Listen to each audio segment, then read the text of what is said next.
Steve's Place. This week we're going to have a introduction to a distinguished organization, the United States Psychotronics Association, and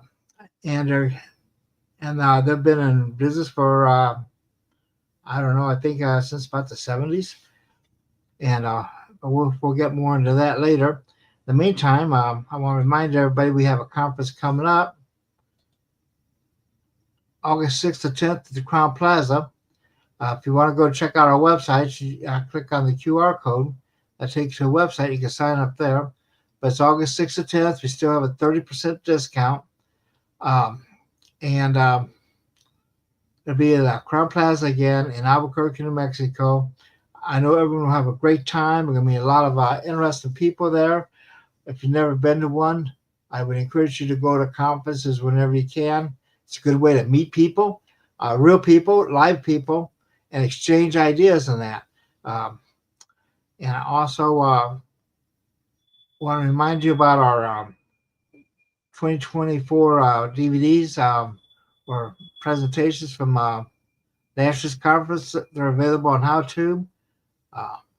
HowTube has them for like $99. You get the whole thing, including all the outtakes between the presentations. And you click on the that panel on our homepage. It takes you to this page here. And you can buy, well, you can make a donation if you just like to donate something to help us out, or you can buy T-shirts, you know, and the presentation. Okay. And then I want to remind everybody about our YouTube channel. That's the most important thing, is our YouTube channel. Go to our homepage, to the yellow box there.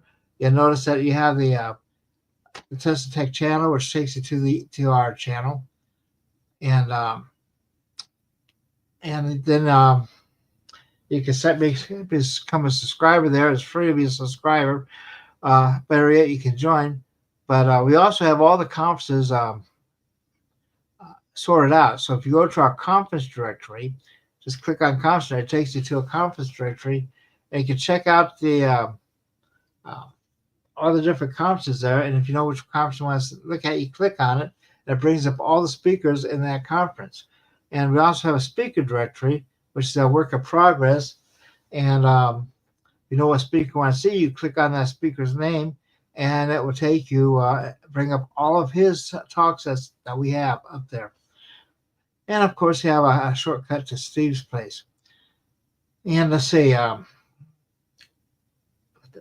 think without further ado, we're going to go ahead and get into tonight's show, which will be at the Psychotronics. And here comes Mr. Scott Beutlich. There you go, Thank Scott. You, Steve. How are you? I am doing great. Let me get rid of that QR code. There's so many bells and whistles on these things. Not a problem. Thanks for having me. I appreciate your introduction. As you saw briefly, if you saw the screenshot just before we went full size, it is US Psychotronics' 50th year. 1975 is when the first meeting happened in April. Everybody who bought a book by J.G. Gallimore was invited, and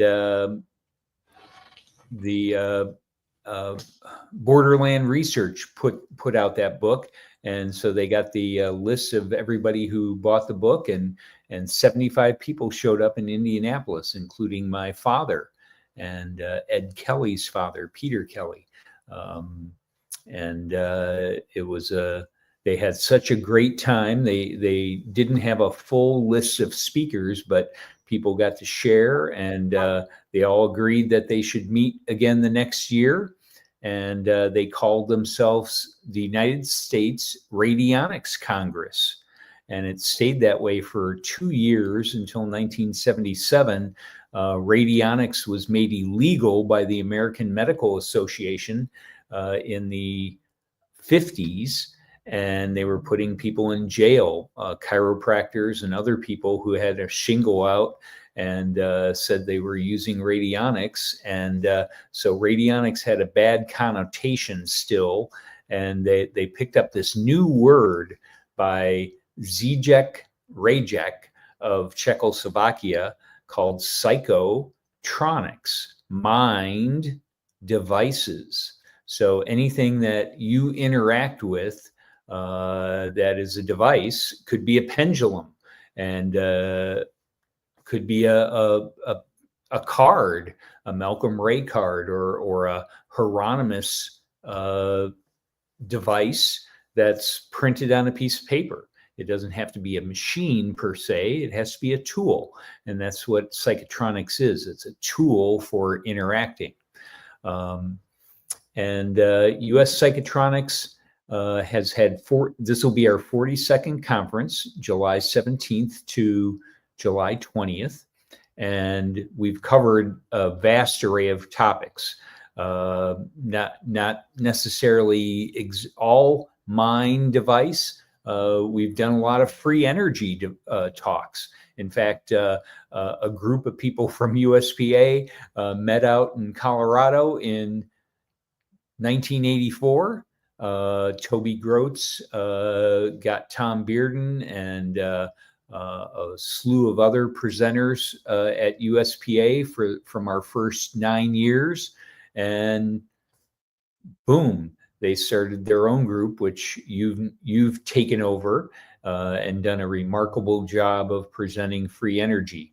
We were told at the end of the 80s, because we were doing so much involved in that kind of thing, to stop or go back and not touch on that subject as much as we were.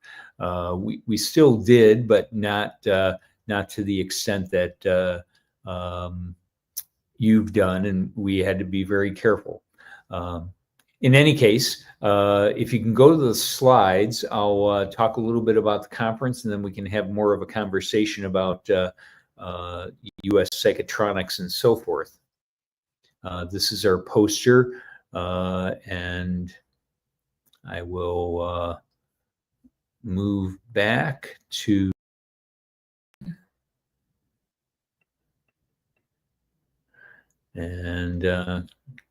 I can't see that as clearly. It seems to be in a little light issue. Okay, so yes, my conference preview is that it is a conference celebrating our 50 years of covering topics that very few other organizations do. We're on the cutting edge of health and mind and consciousness and devices.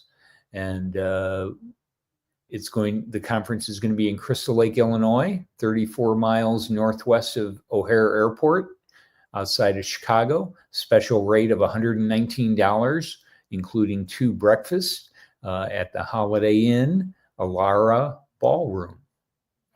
Registration is now open. You can go to the shop at our website, uspsychotronics.org, and the shop will have everything that we need that way. We don't have an early bird rate like we sometimes do, but we have an early bird raffle. The first 100 people get Ed Kelly energy disc. These are great things. They're part of radionics devices in some cases. Ed uses it as a booster for reagents, for witnesses, for transmitting. I put an intention on top of it, and it sends it out there as a broadcast. Another raffle will be done with a Ed Kelly KRT personal radionics device. This is a brand new device, just came out this year, and we have one to give away to our first 100 people.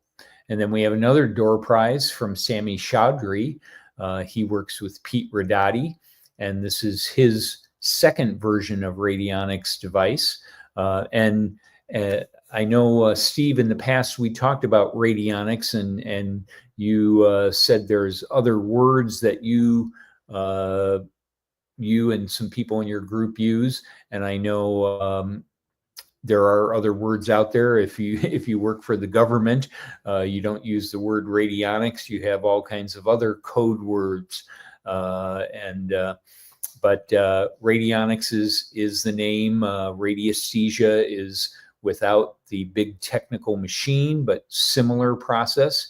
And Rife devices have some similar characteristics in emitting scalar type energies that go out and affect the world.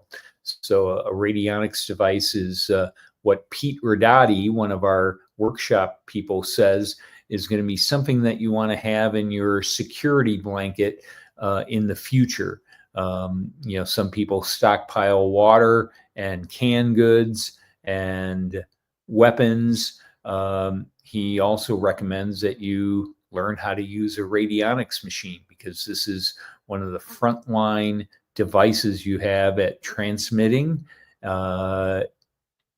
energy, receiving information, transmitting energy, not only to your family members, but yourself and relatives far, far away.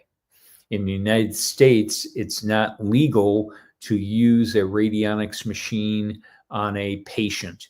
You can only use it on family members or agricultural animals and crops. It's legal to work on anybody else's animals and crops or your own. And there are plenty of farmers who have come and taken Radionics 101 and now are in advanced stages utilizing radionics to lower their input of chemicals on their crops and produce large yields. Our schedule this year is a little different than the previous 5. We're going to have a double session going on, room A and room B. My dad used to call it the hard side and the soft side. The hard side was more sciencey. The soft side was more experiential. It's not going to be exactly that way this time, but room A is going to be mostly radionics people. And we have 9 of the best radionics people in the country coming, and I'll show you the list in a few minutes. The other room will have free energy people, subtle energy, and an assorted list of other interesting folks. And I'll show you that list. But, excuse me, before I move on, every day, Friday, Saturday, and Sunday, we're going to be doing something a little different than we've done in the past. It's not going to be 6 or 7 lectures all day. It'll be 3 lectures in the morning, 1 lecture in the afternoon, and then a 2-hour breakout session where one of the speakers from the morning or early afternoon will get a chance to sit with the audience and dig deeper into things. And it'll be a smaller, more intimate crowd. We're going to try to film them, but there's going to be some experiential things by some of the speakers. And it's something that zooming in, you may not be able to get the full interaction, but breakout sessions. We're trying to encourage people to come and, as Steve said, meeting other people. It's the interactions not only with the speakers, but with the people who are also there and the vendors. It's very important to combine all that experience. Thursday night, we're going to have an opening session, opening ceremony. Then we have speakers on the radionics side, Don Paris, who I believe has been at your conference or on your show, right, Steve? And Don Paris will be talking about the SE5 and his mix with artificial intelligence. You just recorded with him recently? Yes, Don Paris is on about 2 or 3 weeks ago. Yes, and Don is a dynamic person. He's going to have a free after conference workshop for people who attend the conference. And then we have a newcomer to USPA, Dr. Michelle Peel. She's going to be talking about quantum energy, radionics, and you. Breakout session will be balancing your energy using techniques and demos. And that's what I'm saying about the breakout sessions. They'll be highly interactive in some cases. Ed Kelly, son of one of the founders of USPA, Peter Kelly, will be doing a double breakout session on Saturday, 4 hours, showing his new PE, personal energy radionic device. And it's $750, which is very reasonable for a machine of this high caliber and mechanisms. And he's going to show exactly how to use it for your own personal and family use. George Kipper, a great farmer, agricultural specialist, and radionics practitioner. He's going to be doing a talk.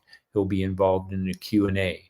Libby Rutledge, light language, what you can do with it. Light is so important to our senses.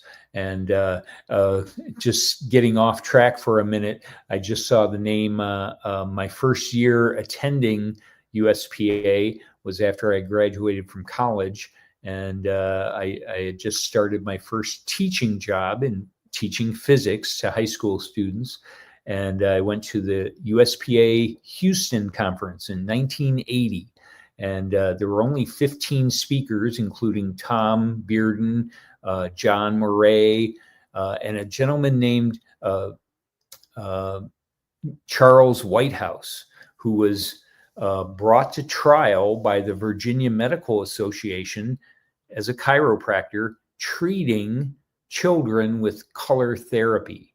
They thought it was horrendous that he was dowsing, putting people under certain color lights to ease their tension and help them.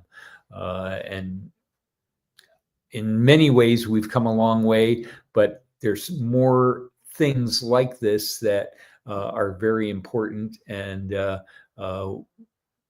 they tend to be behind closed doors in some cases. One of the interesting things about Charles Whitehouse, he was also practicing radionics, and they brought that up at trial, and he brought somebody in to defend him from the United States Navy because he had taught the Navy how to track submarines using a radionics device. And so he was acquitted, but he was asked to not practice medicine in Virginia. And so he moved on. Charles Whitehouse, very interesting man. Marty Lucas, he's going to be doing a talk on the state of radionics. It's changing so much. Radionics is only limited by what the operator and what people think can be done. So if you are limiting yourself, radionics is limiting. People are now thinking outside the box and finding so much is possible. Same thing in free energy devices. If you're limiting your view of how things work, you're going to limit your ability to progress. And so thinking outside the box is so important. Marty's going to be doing an advanced workshop on Monday and Tuesday. Pete Radotti.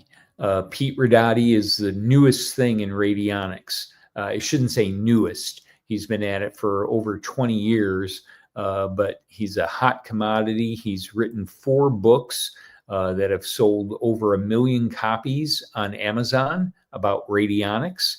And he runs a small conference in the middle of the not quite desert, but in the eastern end of Colorado, in Pete's, Colorado, and attracts a large number of people. He's going to be doing our Radionics 101 workshop, and he'll also be making a presentation every day at the workshop. And Pete is somebody, he works for the government. He is highly involved in technology.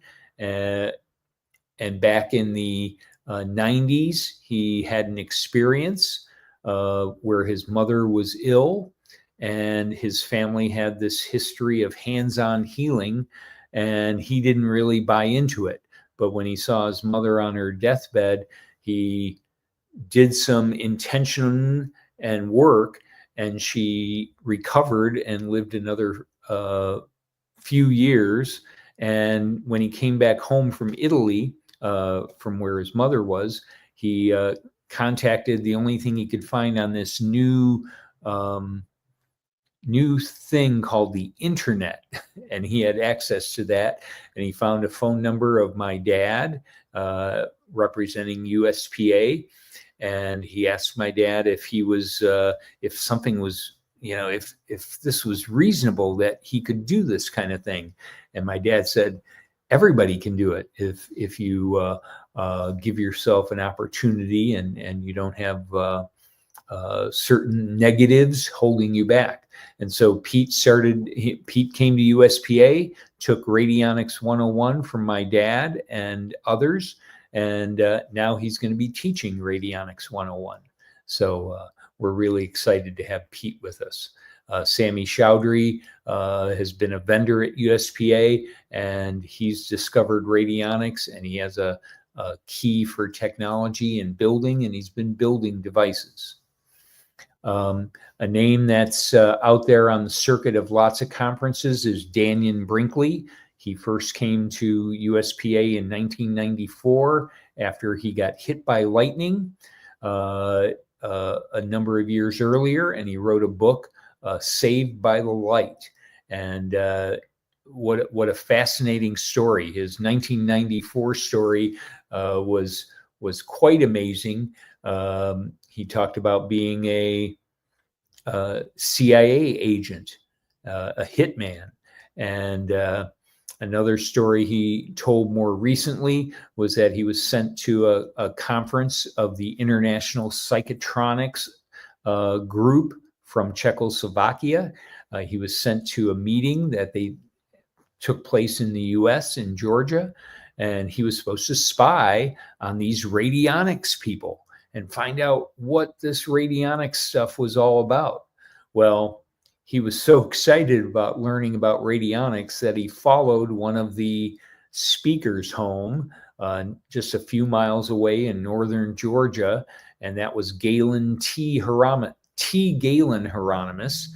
And T. Galen Hieronymus is the only person in the United States who has a patent on a radionics device. And he got away with it maybe because he used the word eloptic energy. He created a word to describe the energy that your consciousness can turn into being transmitted out in a scalar fashion. It travels at infinite speeds everywhere in the universe. And this energy is something that we're all capable of learning how to control. And Daniel is going to talk about that, as well as have a Friday night keynote talk about how and why you are here. And Daniel says the USPA is so important because it combines science with these new health and energy techniques. And we're looking forward to having Daniel speak. Jerry Jin, he's a energy worker from California, and he's going to be talking about Birth of a New Humanity. And his breakout session is on personal wavelength. Again, a very interactive breakout session. Darren Starwin, also an energy worker, used to be into a form of radionics called frequency FMS, frequency microwave, and I got that initial wrong. It's like the TENS device, except it's 1,000 times smaller currents. Is a new type of device, and it does use radionics frequencies for tuning and healing. And Darren was doing that for a long time, but he found out that his intentions and his hands-on energy work is even more effective for him. And so he's going to be sharing with and offering credits to healthcare workers and chiropractors, massage therapists, and how to live as an avatar and rock the world. His breakout session is uplifting your body with quantum meditation, clearing energy blockages. And his workshop on Monday will be geared to health practitioners, awakening your quantum healing abilities and higher intuition. Another speaker that Steve has hosted will be presenting, Dr. Beverly Rubik, one of our board members. We don't have the title of her talk, but she suggested she's going to be not only talking about 5G, but she's also going to be talking about 6 and 7G technologies that are already proposed, probably already out there. I heard something about 6 or 7G last year, where they won't need to expand the antenna system. You've seen an expansion of these really intricate antenna systems out there in the lands and all over the place, broadcasting this new 5G. They have a system where they're actually going to use people and something in your brain that vibrates to help transmit and rebroadcast signals. How frightening is that? But it's there. We had a speaker from England a number of years ago, and I can't remember his name offhand. I'll think of it in a minute.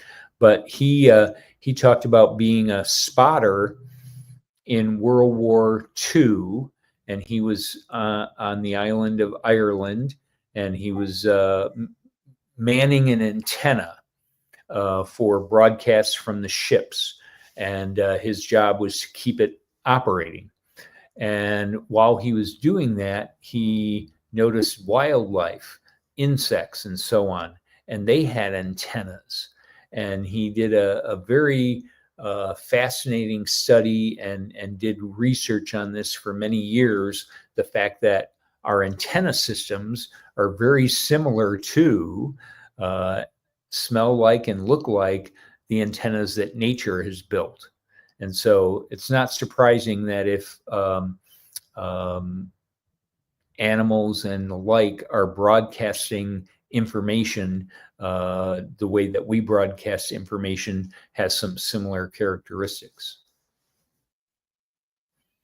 Glenn Ryan, also one of our board members, has also spoken at Tesla Tech, and he's into subtle energy. Both him and Beverly have worked for corporations on enhancing their products, and they are guns for hire to measure and detect changes in energy on very small, subtle effects and small devices and products. A newcomer to USPA this year, Dan Rogers, introduced to us by Toby Groats. He did a master class that we have on our website for members, and it was fascinating. He talked about Sanskrit and the ancient information that's there. His talk is going to be about nature's wheelworks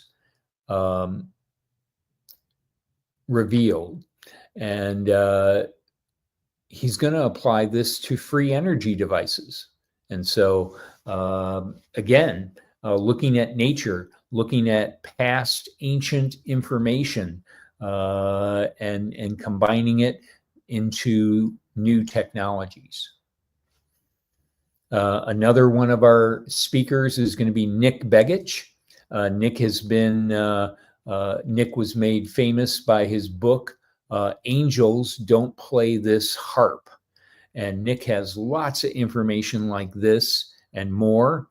He was with us a few years ago and was forced not to tell us what we were all interested in. He did a great philosophical talk, but he didn't hit any hard stuff. And he's been quiet for a number of years. He's been out of public contact, doing some private things, but this is one of his only appearances this year is at USPA. He really had a close friendship with one of our board members from the past, Elizabeth Rauscher, who Steve is aware of too, who's one of the famous physicists who worked on remote viewing back at Stanford Research Institute. And she is the physicist who formulated the process by which you can consciously tune into a situation, release it, and then pull information back. She came up with the protocol for that and the physics behind remote viewing, which is very similar to radionics.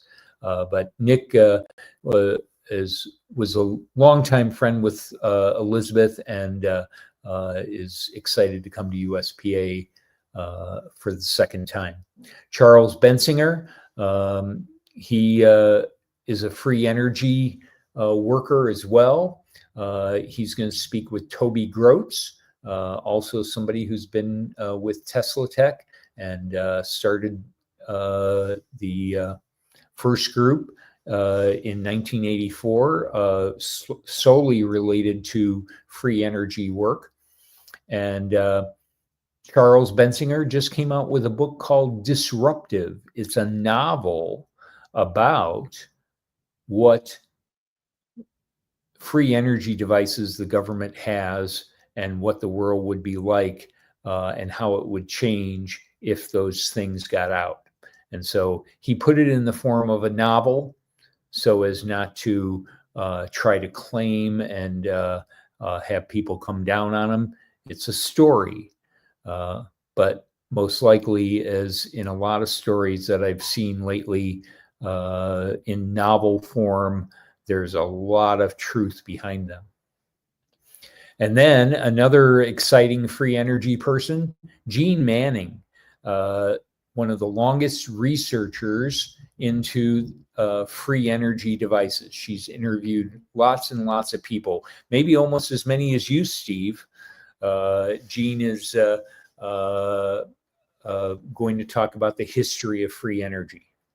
We're going to have a breakout session on free energy with Dan, Jean, our board member, Al Kaspersky, who's also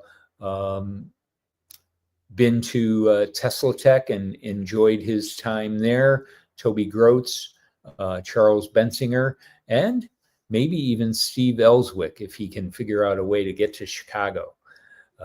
We'd be happy to have him join our panel. And then recently we added a new speaker, Heidi Yerka, author of Making of a Psychic. And she's a psychic who was picked by Andrea Puharich. She was one of the original space kids back in the late 70s. And so how exciting it'll be to hear her story. USPA was honored with the presence of Andrea Puharich speaking from 1981 to 1990. And what a vast amount of information that man gave. He was one of the first people that I heard. He did a talk in 1983 or 84 on climate change, Steve. And that was something you just didn't hear about. And he was out there shaking the bushes and saying, hey, you know, this is coming and we need to do something about it. He wasn't just, he was a medical doctor. He worked for the Joint Chiefs of Staff as a medical on the medical team for them. And then he started studying psychic phenomena, created the Space Kids, and then he found this guy named Uri Geller, and he took Uri Geller around the world. And there's a documentary coming out about Andrea Puharich very soon by Greg Mazzoli. Still waiting on information, but anytime you want information, Steve presented his little scan that'll take you to the website. We have one on our poster there, but if you just go to psychotronics.org, sign your name up at the top, you can get on our email list, and our email list will send you our monthly newsletter. And when Andrea Puharich's video comes out, documentary, we'll let you know. It should be coming out late summer, early fall. Excuse me, Steve.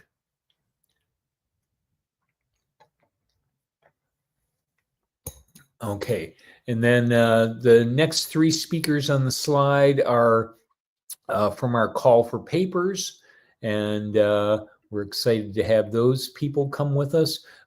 Vendors, Ed Kelly's Kelly Research Technology, Everyday Ag, Don Paris, Dr. Michelle Peel, Sammy Chowdhury, Phoenix Bookstore, which has been our bookstore for over 30 years, Phil Wilson and his saunas, Alice Buchanan, Marta Thomas of the Pyramid Conference, Phil Nasarino, Harold Sexton, amongst others.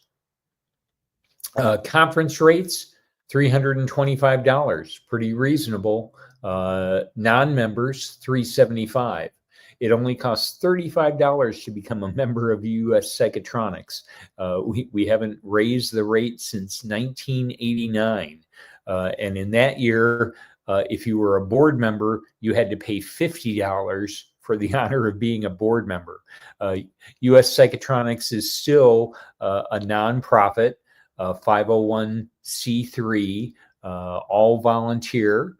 We do have one secretary who puts our videos up online and sends out our newsletter. But otherwise, we are a volunteer organization. And $35 lets you see all of our master's classes, which we've been doing once a month every Saturday, which are free to the public live. But if you miss it, then you need to be a member, and you can go into our members only area and see 80 videos and 30 audios from our conferences and 60 master classes. So please join Steve's group. Please join USPA. You're supporting people who are doing research from the heart and people who want to make the world a better place. I know in talking to Steve the last few years, he's doing this as a passion. My dad ran US Psychotronics for over 30 years. He did it as a passion. I've been doing it now for 14 years, and it's something that I believe in, and I hope that if you see this, you'll join both organizations. It's very reasonable. We do have a special $600 for two people. It could be a spouse, it could be a friend. And then $125 for Pete Radati's Radionics 101. It's a 1-day, 9-hour course. You'll walk away learning the basics of radionics and how to tune the dials and how to get stick. You can get stick using a pendulum. You can get stick using a rub plate. There's a number of different ways that can be done, but it's a great bargain to learn how to do this fundamental technique, which will be important to everyone in the future, and has helped people in the past. Steve, did you ever have anybody talk about Abrams, who was the first person to create a radionics device? Albert Abrams. I haven't, but I think Global Science might have. And Right, that would be right. up on the. Yeah, I'm trying to think of a speaker that we've had that, and you've had. I think he might have discussed something like that. But Albert Abrams was the leading doctor in America at the turn of the 1900s. He was considered the most creative and ingenious doctor. He was located out in California at the time, and he was the guy who, Steve, you remember when doctors used to put the stethoscope up to your front of your chest and then tap on the back? Yeah, I remember that. He was one of the guys who helped put that into play. Well, he had a patient one time who was so sore he couldn't percuss them. And so he had an inspirational idea, and he had somebody that knew that person put their right hand on their right shoulder, and he percussed the second person and got the information from the first person. He did a transfer of information through another person, and then he created this black box, which he was able to tune into certain diagnosis of information, and then put in numbers which would transmit healing. And the story is that some of the boxes that he made had no connections between the rheostats. They were just a tool for his mind to be intuitive and tune into a problem. And many other people started doing this. He got lambasted. They sent a famous writer. And again, Steve, I need to doodle more.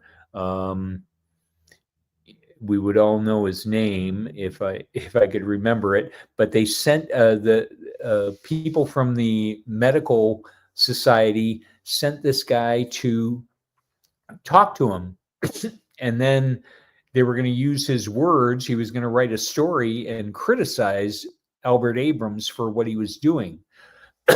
Well, it turned out to be the opposite. He was so impressed with what he was doing, he wrote a glaring, wonderful story about this. Just the opposite of what the people who were trying to put him down were hoping for. So, vendors, $250 for one table, $50 for extra tables for the whole conference. If you're not selling products and want to just share information, we can do a reduced rate for vendors that way. And vendors who come to the conference get a discount rate of $175 for attending the talks. So we have a pre-conference workshop, Pete Radati, Radionics 101, Sunday night, free workshop with Don Paris, Radionics and artificial intelligence. Don has this electronic version of a radionics device, which you can plug in information either through cards or through electronics. And now he has something where you can just talk to your device and tell them what it is you want them to analyze, and it'll give you rates and numbers that you can then broadcast. Amazing. And then again, Darren Starwin has a workshop on Monday for energy healing, and Marty Lucas has a 2-day workshop on advanced radionics. Holiday Inn rates are good till June 17th, so please sign up. And that's our 50th year celebrating mind-body technologies, psychotronics, radionics, subtle energy, and more, searching the new horizons of science and consciousness. So Uh, as I proposed to Steve last year, maybe we should combine forces sometime. And Steve said, "You just stay in the Midwest. We got the West Coast covered." But somewhere down the line, Steve, maybe we will get together, because we do have a lot of cross ties. We started from the same group of people that were in USPA, and at the beginning of Tesla Tech as well. Moray King used to come to USPA 15 years in a row. And he was one of our last free energy speakers for a while. And then when we cooled our jets, although we did have Tom Bearden even in 2000, he spoke not only about free energy and the theory behind it, but he also spoke about radionics. He saw a lot of combinations and connections between the activity of the brain, the left and right hemisphere, and radionics devices creating bucking fields that then can pull energy out of the vacuum. Okay. Well, I have a question for you. Like, this thing is like 34 miles from O'Hara. Does the Holiday Inn have a shuttle bus that goes between the airport and the hotel? They do not, but I'll provide a number of services that will pick you up and bring you out there. I may even have my wife pick you up if you come out there, Steve. Okay. It'd be a tough slog, That's one of the reasons. I think I encourage you to keep them going on in the Midwest, because everything's really happening on the West Coast, and by having something on the East Coast, it really helps generate interest in that area. They used to have a thing called preparedness expos. I don't know if you're familiar with them. No. These guys were out of Utah, and they'd have it seems, I think, about 6 shows a year, and they'd be all over the United States, and that helped us meet a lot of people, because I'd go to all of them and have a table, and be selling the magazines and that, and I really miss those. After Y2K, they all kind of like dropped out. People don't realize how much effort it takes to put one of these on, and the burnout rate is pretty high for these people who do this, and I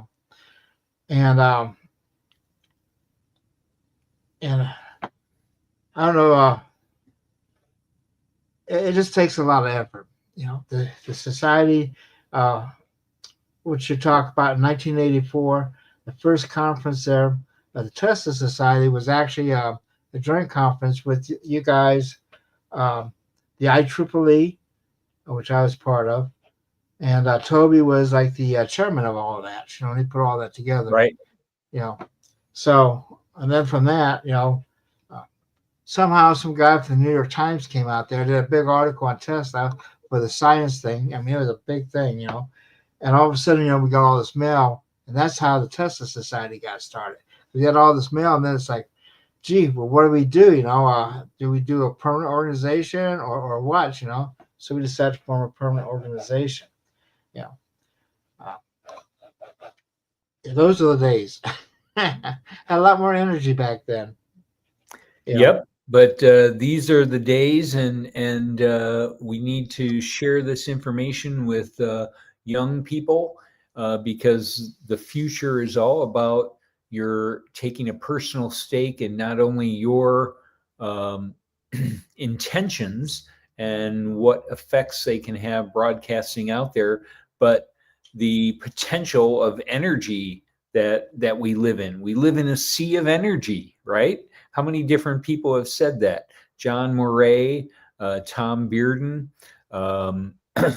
Dirac, famous Nobel Prize winning physicist. They tried to hide the fact that he said, we live in this sea of energy.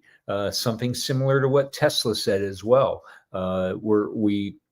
Current physics, as I used to teach it in high school, covers the physical world. Well, the physical world is only 5% of what's out there in the universe. 95% of the universe, predicted by science, predicted by physics, which only covers physical things, predicts that there's 95% dark matter and energy. And most of it is dark energy, 75% of it. And they have no clue, ordinary physics, how to explain that or what it's doing. And yet, I think that's what we're tapping into with our free energy devices. We're tapping into this Dirac sea and this sea of energy that is all around us and could provide us with a whole different lifestyle of living. Yeah, well, and a lot of this goes back to the basic physics problem of action at a distance. There's two types of it. Near reactions with physics, and that's like an illustration would be you take you throw a cue ball across the floor, and you just keep throwing them over there, and it rolls all the way, then hits, and the next one rolls all the way and hits. It takes time, Whereas the action at a distance would be like if you had a pipe and the whole pipe's filled, you tap on the pipe, and the the end is automatically going to hit that wall, instantaneous. That's kind of the way that people look at this as, and the problem here is when they throw away the ether, you can't have action at a distance, okay, and you have to fall back to the near action, the reaction of right. thing, And in fact, an interesting thing that some people don't realize is that 2 years ago, they did award the Nobel Prize to Alan Aspect, and from the 1980s, and another guy from the 1990s, and another group of people from the 2000s who proved action at a distance. Einstein was drastically opposed to action at a distance. He was opposed to quantum physics.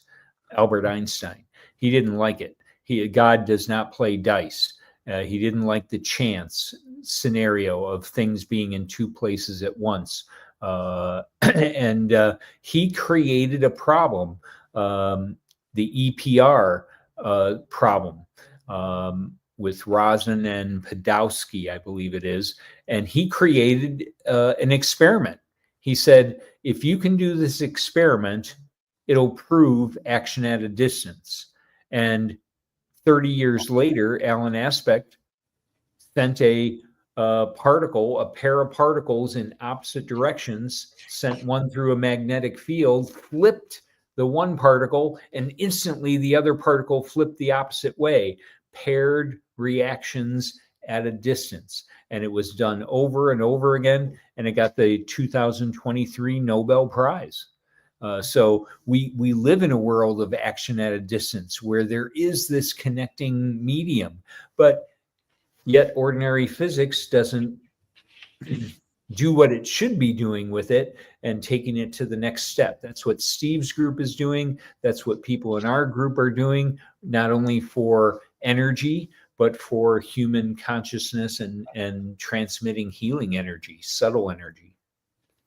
And that's not a term they use, subtle energy and dowsing. I've spoken at dowsing conferences before, and I was shown how to douse by I'm sure you all heard of Buffalo Bill Cody. His grandson, Buffalo Bill Cody Jr. there, he was a dowser, and we used to sell his dowsing rods because they're made out of fiberglass, had a seeker on it. This guy was quite the character. Showed you how to dowse for gold and that, and then he had a mini lab in his basement there where he could process the gold. Crush it and then get the powder, mix it with mercury, and then you take and you use this little cyclotron there. You had like a water thing where you flush the water out and then you take in the mercury, put it in this little retort, and by the time you melt the mercury off, because mercury boils at a lot lower temperature than gold, so all the mercury boils off, and people don't understand. You mix mercury with gold. The mercury absorbs 50% of its weight in gold, I believe it is. You know, so when you boil the mercury off, what's left is gold. You know, and it's pretty cool. Problem is, stuff is kind of dangerous, you know, because you don't want to be inhaling the mercury fumes. They said take. So my dad got started in psychotronics. First, he was shown how to dowse by my grandfather, who saw it on a construction site. People who dig, people who dig wells, dig up things. A lot of them were trained how to be a dowser. I met one who didn't even know it was called dowsing. He just was shown how to do it when he was 18 and knows that it worked 90% of the time in finding something buried underground. And my dad was a hardcore radio television engineer. And when he first had dowsing rods in his hand and they reacted finding sewer lines out on the streets of Chicago, the hair on the back of his neck stood up.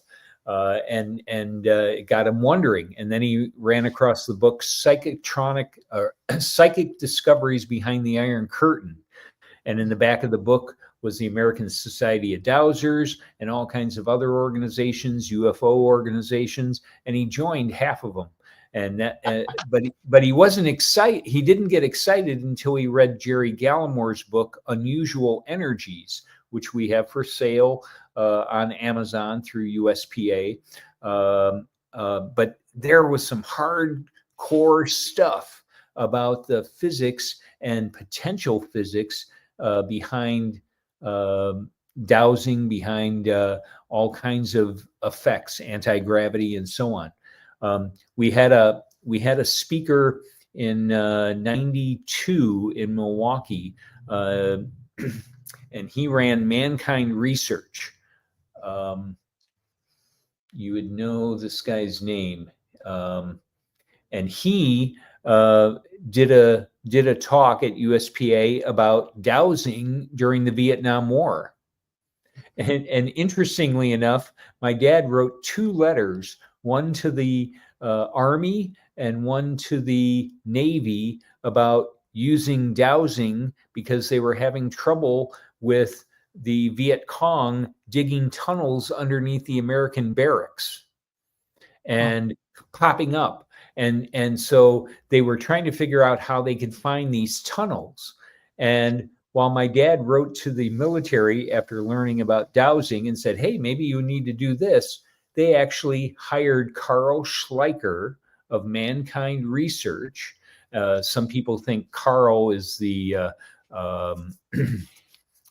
guy in black in the dark in some of the spy movies and things. But Carl did projects that the government wanted him to do that no conventional university would do.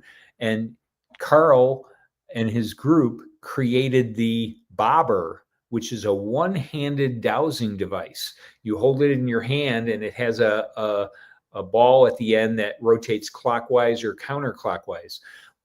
They tried training military guys using dowsing rods, but they couldn't carry their gun or have their gun ready and have both hands on a dowsing rod. So they created a one-handed bobber to find the tunnels. And they actually were able to find the tunnels that the Viet Cong were digging in Saigon and around Saigon to get into the American barracks areas. So dowsing was used in the Vietnam War. Yeah. Well, the important thing about dowsing is you need to have a clear picture about what you're dowsing.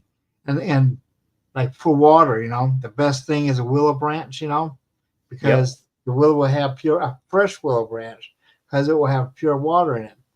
Whereas like a coat hanger, okay, what you're going to find isn't necessarily water. You're going to find, it will find the iron in the water. So you'll get mineral laden water with the a coat hanger, you know, and it's good to know the differentiations there, you know. stuff Exactly. like that. That's why it's good to come to these conferences and that, meet people, and sit and talk with people, because you can get a lot of ideas flowing, and get a lot of new approaches going. Like, you might not even thought of that before, before you sat down and talked to somebody. Right. And and then there's so few people who do what we do. Okay, that's good to. It's just almost like a family, and these people who do come, it's like they find themselves in a long lost family there that they never knew they had. So it's good to go to them. At this conference, anytime there's a small conference, maybe in your hometown or something, check it out. A lot of times these expos and that are free, so you can check them out. And and then, like, the preparedness, they charge maybe $10, but they had hundreds of people, hundreds of tables there, and then they also had speakers and everything, and they only charge a few bucks for the speakers, you know. Yep. So if you find stuff like that, go to it, check it out. You never know what you're going to find out, or who you're going to meet.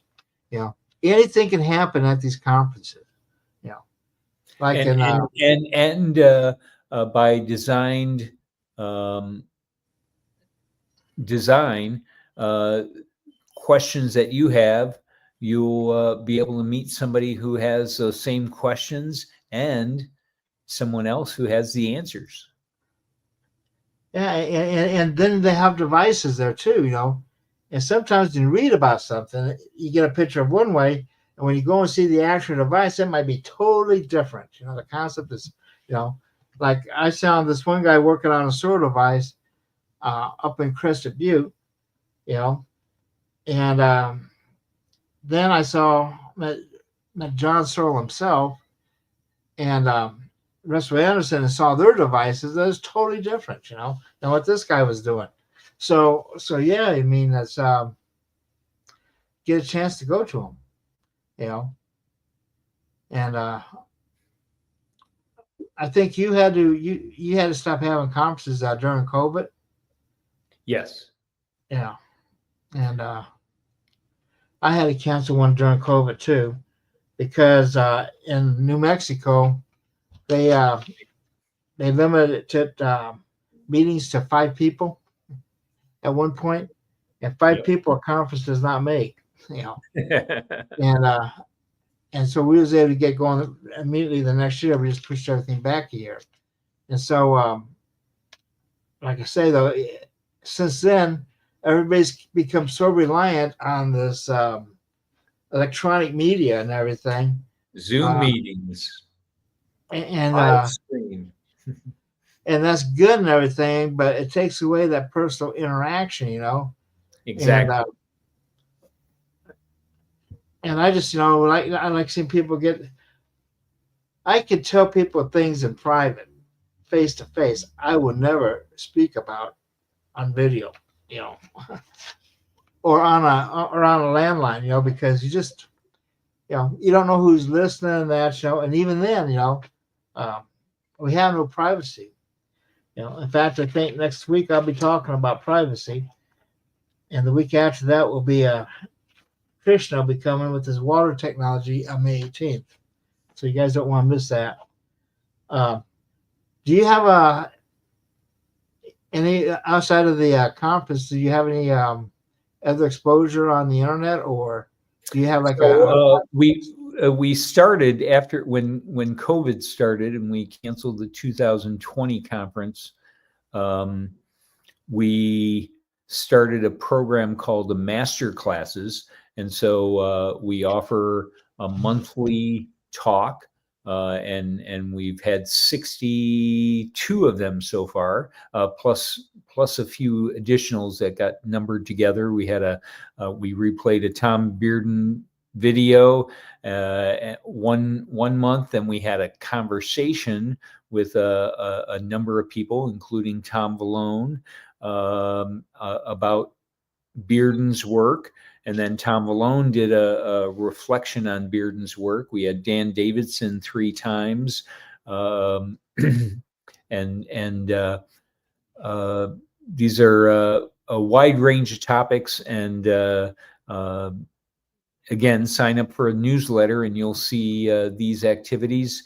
USPA has recorded 1,400 videos since 1978, videos and audios, and just some fantastic information out there that we're trying to preserve and trying to get people to expand upon.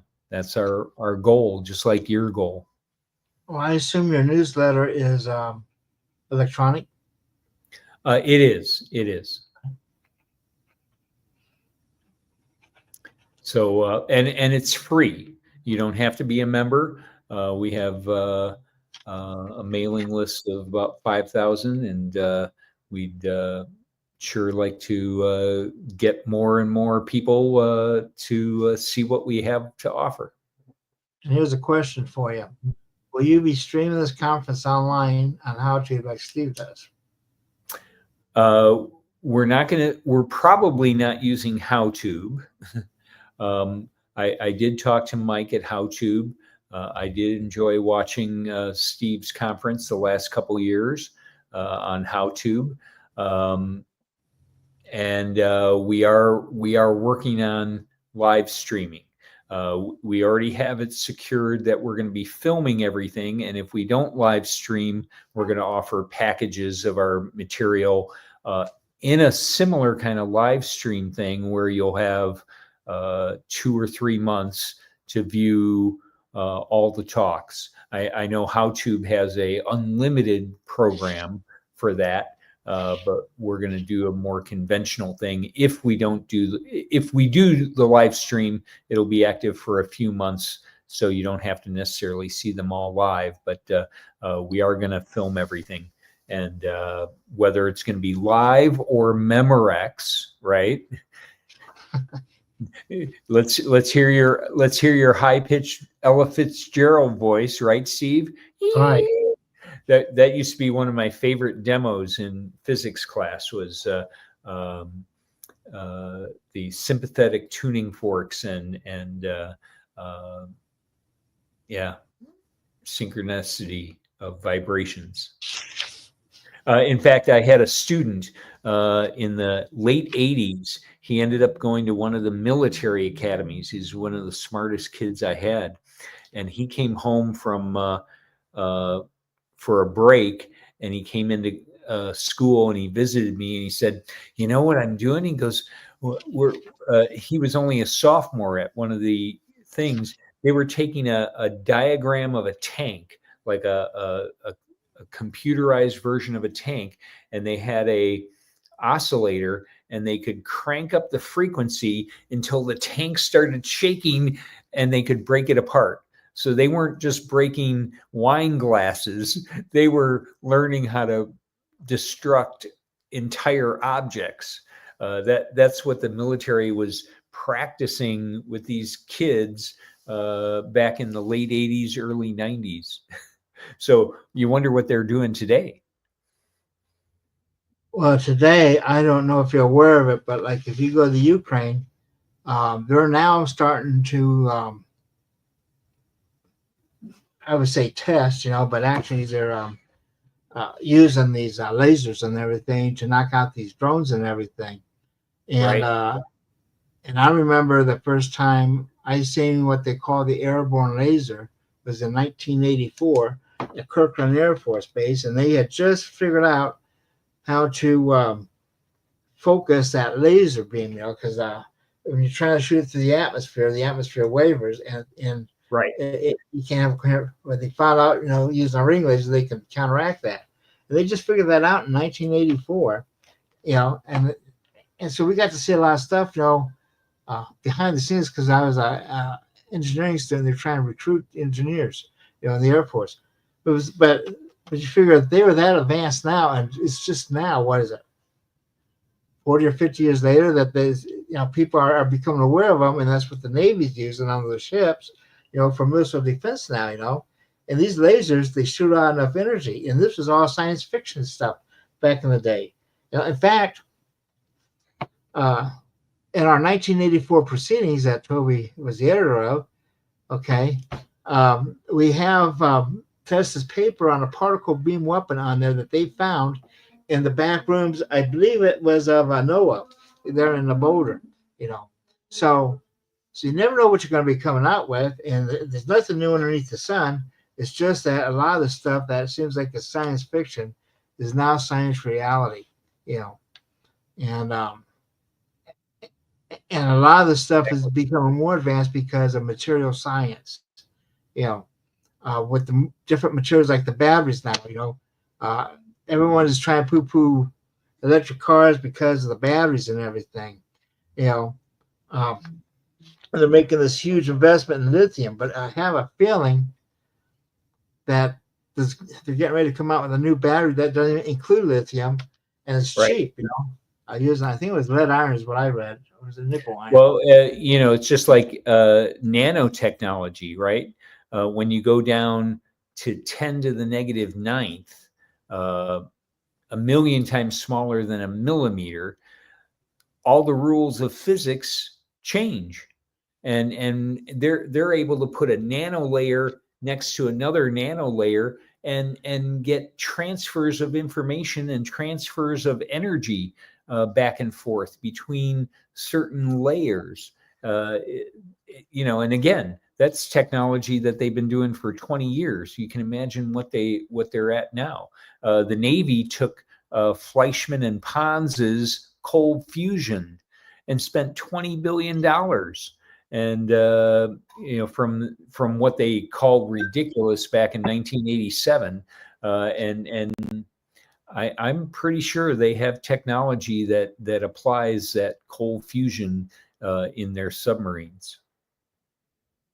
And Amilcar says that it was a sodium. Well, there's a sodium battery out there too. You know, this stuff, you know, it's just moving so fast. You know, it's becoming a whole thing, a material technology, and a lot of it's going right back to the radionics in the quantum physics realm. And I wouldn't be surprised. Well, I know they've already been able to transmit a photon, you know, like in a transporter, right? Know? And beam me up, Scott. I think it'd be great if they ever come with it, but don't expect me to go. No, that's me. I'm Scotty. Come on. You can stay right there, Steve. Yeah, well. Except when you got to come to Chicago, then that's a whole different story. No, because I might get inverted or something, you know. it's you're afraid of a one-way ticket, aren't you? Or maybe a fly might get trapped in there, you know. You don't know how I'll come out there a fly. Exactly. But yeah, so all these guys doing this research on their own in the garages and that, these conferences give them a place where they can release their information, meet other people doing similar work, you know. And so I can't reiterate it strong enough. If you get a chance, come to the conference. And the next one available is the Psychotronics 50th, July 17th to 20th. And she had a phone number there that was bigger or brighter. What's your email? Email is uspsychotronics@yahoo.com. So you got that uspsychotronics@yahoo.com. Or on our website, it says contact@psychotronics.org. So that'll also come to my email attention as well.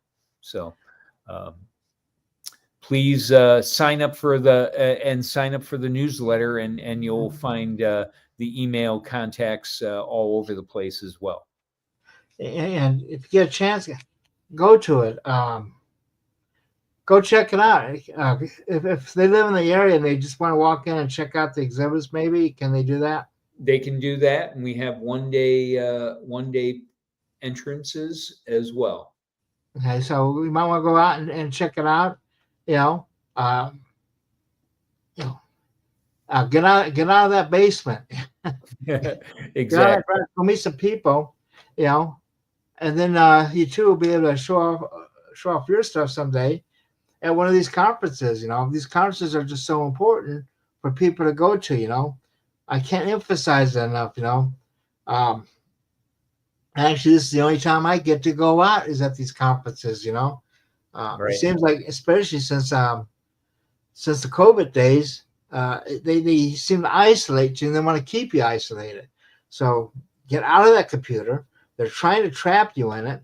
You know, uh, they keep you in the matrix that way. You got to bust out of the matrix, and you the do it at things these the conferences. things that the things that you hear and talk about in the hallway uh, after you've heard the speakers are just as important, because you get to speak with somebody else, and what was that he meant about this, and what do you know about that, and the sharing on a personal level, whether it's around a vending table or out in the hallway or the person sitting next to you.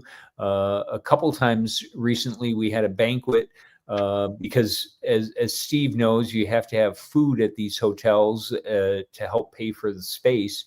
And so we're having a banquet dinner, and we had people the last few years sign up for a table where you got to speak with people at a topic that you were interested in, and the speaker in that area. And boy, did those people just loved being able to be at the same dinner table with one of the keynote speakers and other people that were next to them. And oh, it's that kind of thing that makes a conference special. Steve will tell you that. I'll tell you that. We're trying to really emphasize being there in person adds a flavor that that is something special. Yeah, like at our 1986 or was it 88 conference, in the back room there, Guy Oblinsky was physically demonstrating um, that magnetic forces travel about 34 times the speed of light. We were actually demonstrating in the back room there. And drove one of my science instructors. I drove him batty, one of the professors there. You know, and he Uh, became a believer.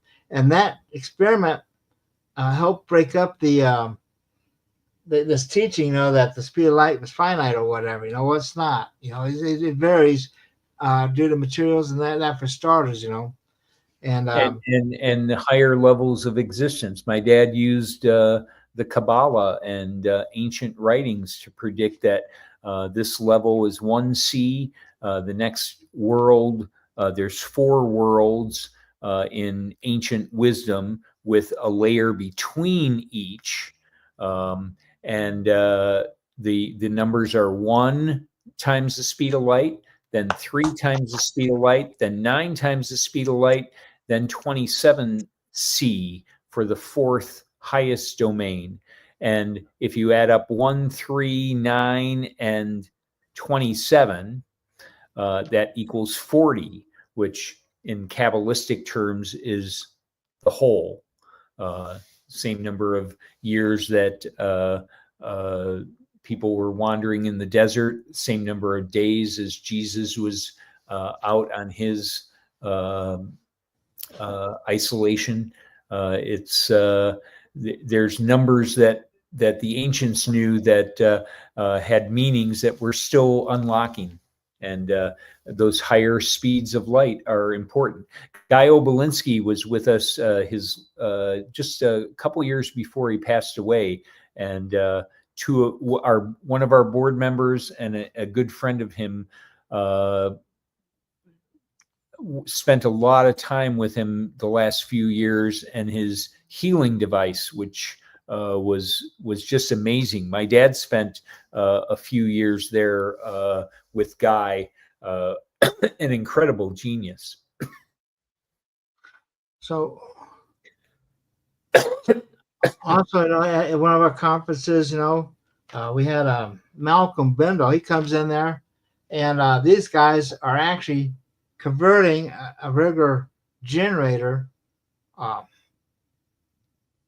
so we run on anything, using Bendel's technology there. It's a combination of Geet, I believe, and some other technologies there. But that you don't know what's going to have at a conference.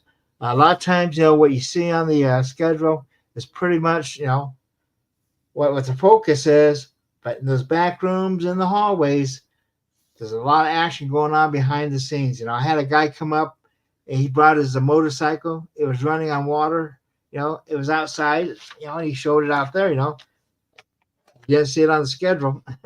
But we may have something like that too. We have a friend of ours who's planning on bringing a Sunday night demo, not written on the schedule, that is just what you're talking about. Those are some of those things that you walk away with, just giving you chills.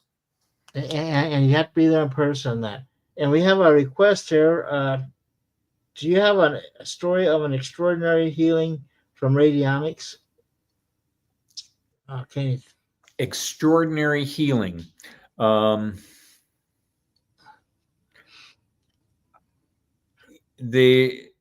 of the things about radionics that has made it very hard to document is that there's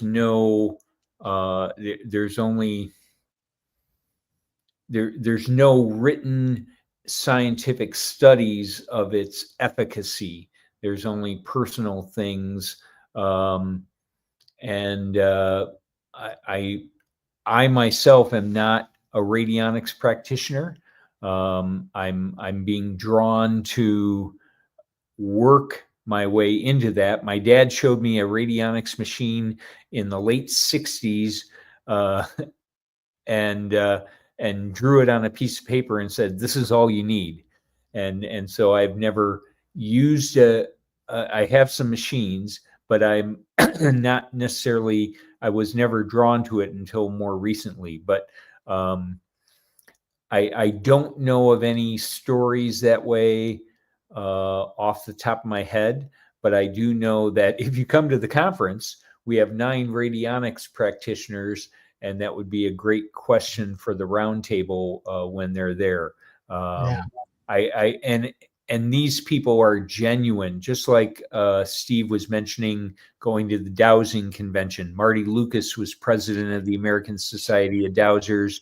My dad went to Dowsers for 25 years in Danville, Vermont. And they're just learning about radionics now. They're doing radionics sessions using the pendulum as an extension with the radionics devices. But we do have people who could tell you, but then they'd have to shoot you because it's illegal in the U.S. to do that kind of thing. But I know there's stories out there. In England, you can practice radionics without a problem. In Europe, you can do that. Everywhere in the world, Pete Rodati would tell you that every government in the world uses radionics. They don't necessarily use it for healing, but they use it for defense, control, and so on. But I know there's miraculous stories. I myself don't have any personal information that I know of to share at the moment, but I know we do have people that could tell you that, and that'd be a great question to come into one of our master's classes with a radionics person and ask about. And with that, I'm going to call it a night. Okay, very good. I got to remind take off people. too. I got a long day, and I thank you, Steve. Let's we'll give an award to somebody who attends both USPA and Tesla Tech this year, right? Anyway, double trouble in 2025. Check out our YouTube channel. Become a subscriber. It's free to be a subscriber. It's $9.99 to be a member. Memberships really help us, you know, it keeps us going and that. And I believe, $9.99 you get, you know, like 1,400 going on 1,500. This month I'll be putting up videos from last year. I'll be putting up 2 months as member-only videos for those who become members.